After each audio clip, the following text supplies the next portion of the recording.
નમસ્કાર મિત્રો દિગ્ગજ કોંગ્રેસી નેતા ભરતસિંહ સોલંકીએ વડાપ્રધાન નરેન્દ્ર મોદીના વખાણ કેમ કર્યા?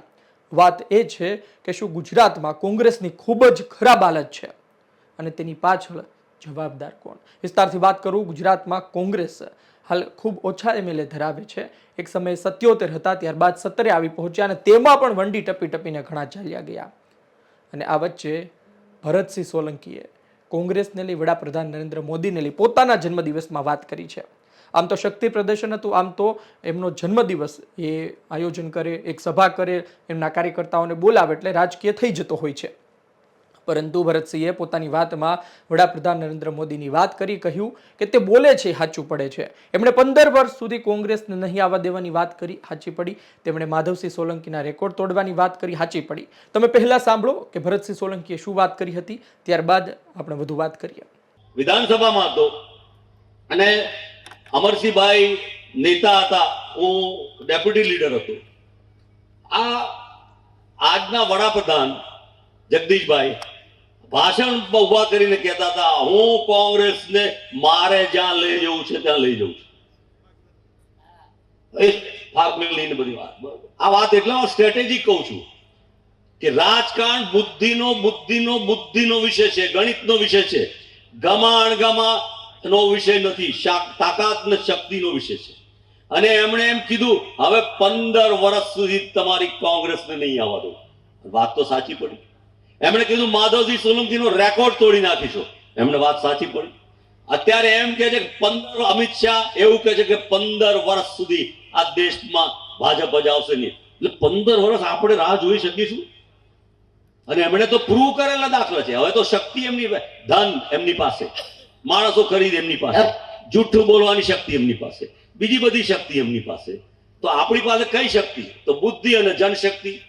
તો જનશક્તિ કરવી હોય તો શું કરવું પડે? તો કે પરિવાર સંગમ કરવો પડે.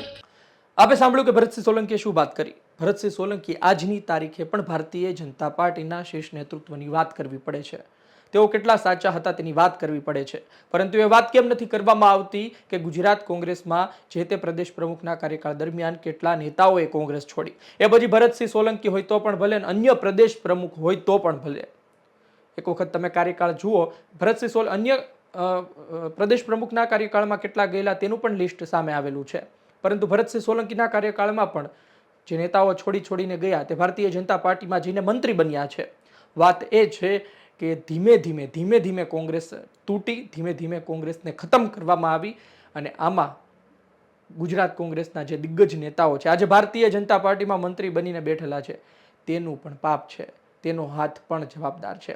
આજની તારીખે કોંગ્રેસ વિશે વાત કરવામાં, કોંગ્રેસ નબળી છે તે વાત કરવામાં ખૂબ સરળતા થાય છે. પરંતુ આ કોંગ્રેસ એક ઝટકે નબળી નથી થઈ. આ કોંગ્રેસને નબળી થવામાં પણ વર્ષો લાગ્યા છે. એમના વ્યક્તિઓ એમને દગો આપ્યો છે, પીઠ પાછળ ખંજર ભોગવી છે. આ સત્ય વાત છે અને આ કહેવી પડે. કારણ કે આજની તારીખે ભરતસિંહ સોલંકી જો વડાપ્રધાન નરેન્દ્ર મોદીની એ વાતને સાચી માનતા હોય તો એ વાત આમ જ સાચી નથી પડી.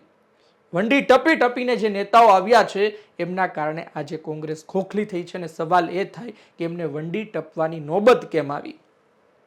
શું એમને ડરાવી ધમકાવી મજબૂર કરીને લાવવામાં આવ્યા છે કે પછી એ પાર્ટીમાં કંટાળી ગયા હતા, ત્રાસી ગયા હતા અને સારું એવું મળતું હતું એટલે પાર્ટી છોડી દીધી?